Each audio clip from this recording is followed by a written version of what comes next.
Olá, muito bem-vindo a mais um vídeo aqui no canal. Espero que você tenha curtido o último vídeo por aqui. E esse é mais um vídeo para a gente aprender um pouquinho sobre química, para a gente desmistificar essas coisas que tem por trás, que química é muito difícil, que é muito complicado, que nunca dá para entender. E aqui a gente vai ver que não é assim que funciona, que dá sim para entender de maneira simples, de maneira clara. E no vídeo de hoje eu vou mostrar para vocês como interpretar de maneira correta, de maneira eficiente a tabela periódica. E além disso, eu vou dar várias dicas para vocês, porque tem muitas pessoas que acham que a tabela periódica é apenas para ir lá pegar uma informação e acabou. Ah, eu preciso saber do número atômico de tal elemento. Aí você vai lá, consulta, beleza, número atômico, vou aqui fazer a distribuição eletrônica, vou fazer qualquer outro tipo de conta. Só que o que as pessoas esquecem, a tabela periódica serve para isso? Serve. Porém, não é a única funcionalidade que ela tem. Ela pode dar pra gente vários outros requisitos, várias outras informações e características dos elementos que muitas vezes passam batido. E essas características às vezes facilitam o entendimento das questões, facilitam o entendimento do que está acontecendo com um determinado elemento ou com alguma propriedade que ela nos fornece. Então eu tô aqui hoje para poder te mostrar que a tabela periódica é uma ferramenta que pode ser muito bem usada e aplicada quando você conhece. Então vamos lá? Então vamos lá. Aqui nós temos uma tabela periódica dos elementos, uma tabela periódica comum, normal. E a primeira coisa que nós precisamos fazer, ao invés de ficar olhando o que significa cada uma das informações dos elementos individualmente, nós precisamos procurar primeiramente a legenda dessa tabela. Por quê? Cada tabela se comporta de uma forma diferente. Uma tabela pode ser que tenha a eletronegatividade, a outra pode ser que não tenha. Uma tabela pode ser que a massa esteja do lado de cima e o número atômico do lado de baixo do elemento, e na outra pode ser que esteja ao contrário. Então, a primeira coisa que nós precisamos identificar é a legenda dessa tabela periódica, porque através dela nós aí sim vamos conseguir tirar as informações necessárias para fazer uma questão, para interpretar a tabela, para identificar uma característica. Nessa nossa tabela aqui, a legenda está aqui embaixo do lado esquerdo. Então aqui nós temos a legenda do lado esquerdo embaixo da tabela. Ela traz pra gente o elemento. Acima desse elemento nós encontramos o número 1. O que significa esse número 1? Esse número 1 é o número atômico do elemento, ou seja, é o número de prótons que esse elemento possui.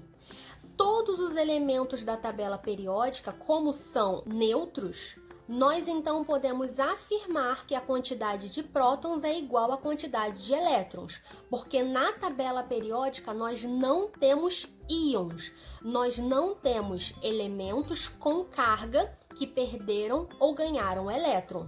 Então todos os elementos na tabela periódica vão ter o número de prótons igual ao número de elétrons.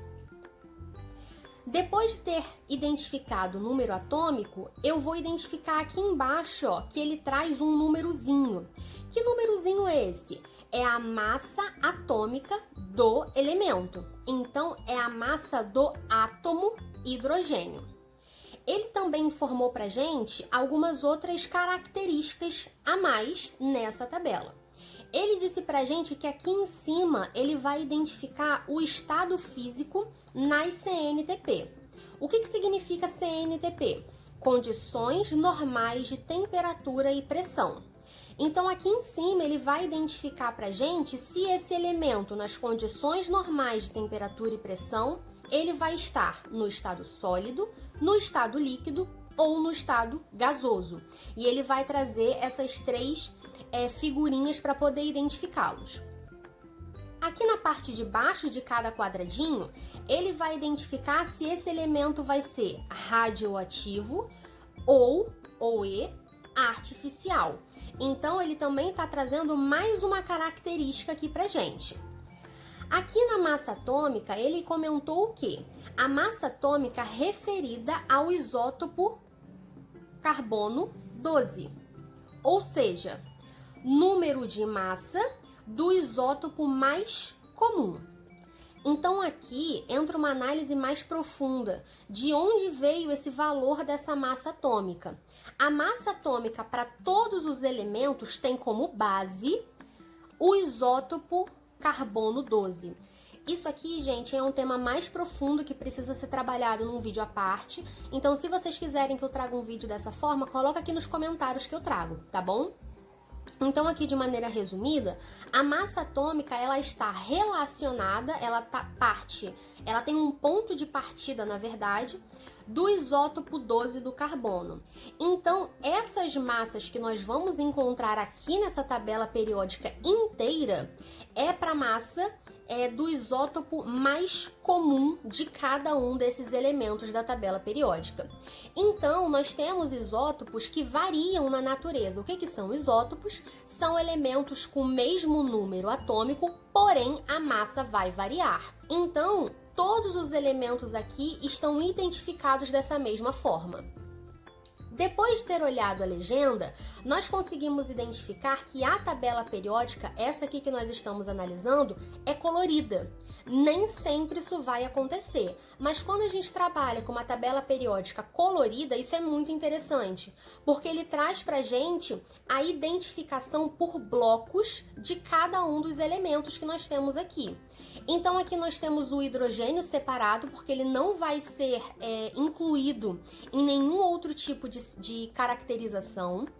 Em amarelo nós temos todos os metais. Então aqui nós temos, depois eu vou falar um pouquinho mais, as famílias dos metais alcalinos e metais alcalinos terrosos, os metais de transição, série dos lantanídeos e dos actinídeos e por aí vai. Então aqui nós temos uma série de metais que são identificados em amarelo. Em verde nós temos os semimetais ou metalóides. O que isso significa? Eles têm características semelhantes aos metais, porém, eles não podem ser considerados como metais, eles não têm todas as características dos metais. E eles estão aqui, ó. É numa divisão, vocês conseguem identificar? Para baixo estão os metais, aqui os intermediários, os semimetais, e acima são aqueles que são completamente não metais. E aqui em roxo nós temos os gases nobres, tudo bem? Além disso, o que nós temos na nossa tabela periódica? Nós temos aqui, na horizontal, nós chamamos de períodos. Esse é o primeiro período, que engloba o hidrogênio e o hélio. Esse é o segundo período, que tem o lítio, o berílio, e aqui do boro até o neônio, e por aí vai. Esses são os períodos da nossa tabela periódica. Na vertical, nós temos o que são chamados famílias. Então, cada família vai receber esse númerozinho aqui, ó. 1, 2, 3 e por aí vai até o número 18. Reparem que essas duas famílias aqui, família 1 e família 2, tem esse símbolozinho de A aqui embaixo.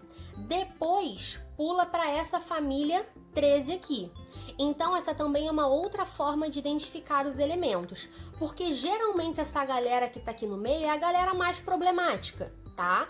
É a galera que cai na exceção, é a galera que não segue todas as regras. Por conta disso, nós temos aqui a separação dessas duas primeiras famílias com todas essas últimas, que são aqueles elementos que vão fazer aquelas ligações mais bonitinhos, mais perfeitinhos, naquele mundo ideal que a gente conhece, mas nós sabemos que não é só o mundo ideal que existe. Então aqui nós temos as nossas famílias 1 e 2, e depois da família 3, aqui eu tô falando com esse númerozinho aqui de baixo, da família 3A até a família, aqui no caso 7A ou 8A, que ele coloca como 0, mas é realmente uma característica dessa tabela periódica. Então, Larissa, o que mais que nós temos nessa tabela periódica? Nós temos também os nomes das famílias. Vocês lembram dos nomes das famílias da tabela periódica? Os nomes, gente, são importantes, pois muitas questões discursivas abordam apenas os nomes e através das famílias, se eles estão agrupados nessa família, sinal que eles têm algumas características em comum. É isso que faz um elemento estar abaixo do outro e um elemento estar ao lado do outro. Então, nós temos aqui, ó, a família 1 tem uma característica. A família 2 tem outra característica diferente da 1, porém que é comum a todos os elementos que estão presentes na família 2. E essas famílias recebem nomes especiais. Então aqui nós temos família 1A, metais alcalinos, família 2A, metais alcalinos terrosos. Pulamos para cá. Aqui nós temos família do boro, que é o primeiro elemento da família, família do carbono, que é o primeiro elemento da família, família do nitrogênio, que é o primeiro elemento da família, e aqui nós temos duas famílias com nomes especiais também. Na família 6A, nós temos a família dos calcogênios. Então, todos esses aqui são conhecidos como calcogênios. E na família 7A, que é a família que começa no flúor, é a família conhecida como halogênios. Então, esses nomes são muito interessantes para a gente conseguir identificar os elementos que fazem parte dessas famílias. Beleza, Larissa, já vimos a legenda, já vimos os períodos e as famílias, já vimos a identificação dos elementos, se eles são metais, ametais ou semimetais, gases nobres ou hidrogênio. O que mais que a gente pode tirar da tabela periódica? Além de todas essas informações que nós já observamos, lembram que as famílias têm características em comum? O que isso significa? Todos os elementos da família dos metais alcalinos, se eles estão na família 1, eles vão ter um elétron na camada de valência. Guardem esse nome no coração de vocês. Todos os elementos da família 2 vão ter 2 elétrons na camada de valência. Mas, Larissa, o que é camada de valência? É a camada lá na distribuição eletrônica que nós temos, é a última camada da distribuição que vai ser a responsável por fazer as ligações químicas daquele elemento. Então, essa camada é de extrema importância. Essa camada informa pra gente se o elemento vai perder os elétrons dessa última camada ou se ele vai ganhar os elétrons dessa última camada. Lembrando que aí entra toda uma questão de estabilidade do subnível, de preenchimento dos subníveis, que também é assunto para um outro vídeo que, se vocês quiserem, eu posso trazer para vocês. Mas me conta aqui nos comentários. Então aqui nós estamos identificando as famílias de acordo com os elétrons na camada de valência que elas possuem. Sabendo disso, primeira família, família 1A, vai ter um elétron na camada de valência, família 2A vai ter 2 elétrons na camada de valência, família do boro, carbono, nitrogênio, oxigênio e flúor vai ter respectivamente de 3 a 7 elétrons na camada de valência. Então reparem, gente, que essa é uma situação que vai acontecer para todos os elementos de uma família. Beleza, Larissa, já sei que eu tenho o boro e o alumínio com 3 elétrons na camada de valência. Mas por que o boro está em cima do alumínio e não é o contrário? Lembrando que aqui nós estávamos falando de famílias. Agora nós vamos falar dos períodos, tá? A diferença do boro para o alumínio é que o alumínio vai ter uma camada a mais do que o boro. Então, aqui nós temos que o boro, tem um número atômico de 5. Nós já vimos que todos os elementos dessa tabela periódica não têm carga, ou seja, não ganharam nem perderam elétrons. Logo, o número de prótons é igual ao número de elétrons. Por conta disso, o boro vai ter 5 elétrons no total e o alumínio vai ter 13 elétrons no total. Então, reparem que nós temos uma diferença grande aqui na quantidade de elétrons. Como o elétron é carga negativa, nós não podemos ter muita carga negativa aglomerada, porque carga negativa com carga negativa nós sabemos que causa repulsão. Então, os elétrons do boro estão acomodados em apenas 2 camadas, nós já vamos ver isso, e os elétrons do alumínio estão acomodados em 3 camadas. Então, reparem, estão vendo aqui os períodos que vão de 1 a 7? O que isso significa? Isso significa que à medida que nós descemos na tabela periódica, nós aumentamos uma camada nesse elemento. Então, aqui, metais alcalinos, todos eles têm um elétron na camada de valência. O hidrogênio vai ter apenas uma camada, camada K, lembrando lá dos números quânticos. O lítio e o berílio vão ter duas camadas, porque eles estão no segundo período. E a diferença entre eles vai ser: o lítio vai ter um elétron na última camada, na camada de valência, e o berílio vai ter 2 elétrons na última camada. Se eu descer mais um período, eu estou no terceiro período, lembrando, KLM. Então, o que eu tenho aqui? O sódio e o magnésio vão ter 3 camadas, diferente dos elementos que estavam acima, que tinham apenas 2 camadas. A diferença entre o sódio e o magnésio é que o sódio vai ter um elétron na última camada dele, na camada de valência, e o magnésio vai ter 2 elétrons na camada de valência, na última camada.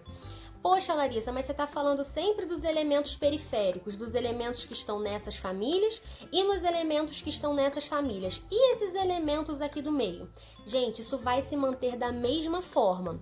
A diferença é que esses metais de transição que nós chamamos, às vezes vão sofrer algumas exceções, às vezes vão fazer parte de algumas exceções, seja para identificar o subnível mais energético e a camada de valência. Aqui nós vamos identificar que o subnível mais energético nem sempre vai ser o mesmo da camada de valência, mas isso é um assunto mais aprofundado. Aqui nós estamos apenas analisando as características da tabela periódica. Então, gente, isso não quer dizer que esses elementos não acompanhem essas características, muito pelo contrário. Aqui nós continuamos tendo as famílias, aqui nós continuamos tendo os períodos. Então, na hora de vocês fazerem as análises, todos os elementos que estão na tabela periódica, né, pelo fato deles estarem aqui, todos eles vão seguir todas essas características principais. Então, nós temos, além desses elementos que estão estruturados nessa parte de cima, nós temos 2 sériezinhas aqui embaixo, série dos lantanídeos e série dos actinídeos. Esses elementos é como se estivessem inseridos bem nessa partezinha aqui, só que todos eles acabam seguindo uma mesma lógica, o mesmo conjunto de características. Então, na série dos lantanídeos, eu também posso analisar camada de valência, eu também posso analisar família, eu também posso analisar períodos, e da mesma forma acontece na série dos actinídeos. Outra observação: família dos gases nobres. Os gases nobres são os únicos elementos da nossa tabela periódica que vai completar aquela regra do octeto, que vai obedecer à regra do octeto já de fábrica, digamos assim. Então, são os únicos elementos que já vão ter 8 elétrons na camada de valência, sendo considerados os elementos mais estáveis. O que isso significa? Todos os elementos que estão presentes na família dos gases nobres não precisam fazer ligação química para serem estáveis. Para poder completar a teoria do octeto, não vai ser necessário. Então, todos esses elementos aqui chamados gases nobres vão ter o subnível, né, da camada de valência completamente preenchido, não sendo necessário fazer nenhuma ligação química para alcançar nenhuma estabilidade, o que vai acontecer com todos os outros elementos da tabela periódica, à exceção dos gases nobres. Então, gente, essa foi uma análise da tabela periódica dos elementos. Eu espero que tenha sido útil para vocês. Tem muitas informações que nós podemos tirar daqui. Eu posso trazer também um vídeo para vocês relacionando essa questão das famílias e períodos com a distribuição eletrônica. Isso é de extrema importância pra gente também. Mas esse vídeo foi realmente pra gente se familiarizar, pra gente conhecer a tabela periódica, para que você não tenha medo dela, pois, como eu comentei lá no início, ela é uma ferramenta para que a gente consiga tirar características, tirar atributos dos elementos, e aí nós podemos analisar, por exemplo, nessa tabela nós não temos eletronegatividade, mas se nós tivéssemos eletronegatividade, nós veríamos, por exemplo, que o flúor é o elemento mais eletronegativo da tabela periódica, e nisso entrariam as propriedades periódicas que nós temos, como energia de ionização, como eletronegatividade, como afinidade eletrônica. Então, esses são assuntos que também podem ser tirados da tabela periódica, porém que eu vou deixar para um próximo vídeo para a gente analisar todas essas propriedades e a gente conseguir identificar, apenas analisando a tabela periódica, os elementos mais eletronegativos, os elementos de maior energia de ionização e por aí vai. E aí, percebeu como a tabela periódica ajuda muito mais do que a gente imagina? Eu espero muito que você tenha gostado desse vídeo. Por favor, compartilhe esse vídeo com seus amigos, seja algum amigo que está com dificuldade em química, algum amigo que está começando a aprender química nesse momento. Tenho certeza que para qualquer pessoa que você enviar esse vídeo vai ajudar, porque muitas vezes a gente usa a tabela periódica como uma ferramenta, mas a gente não sabe usar da maneira correta. Então compartilhe esse vídeo, me siga nas redes sociais, lá eu coloco muito conteúdo diariamente. Aqui no YouTube acaba ficando mais espaçado, né, os vídeos, mas lá eu tô sempre colocando conteúdo, tô sempre presente, colocando dicas. Então me siga nas redes sociais, compartilhe esse vídeo e eu espero ver você no próximo vídeo aqui no canal. Um beijo!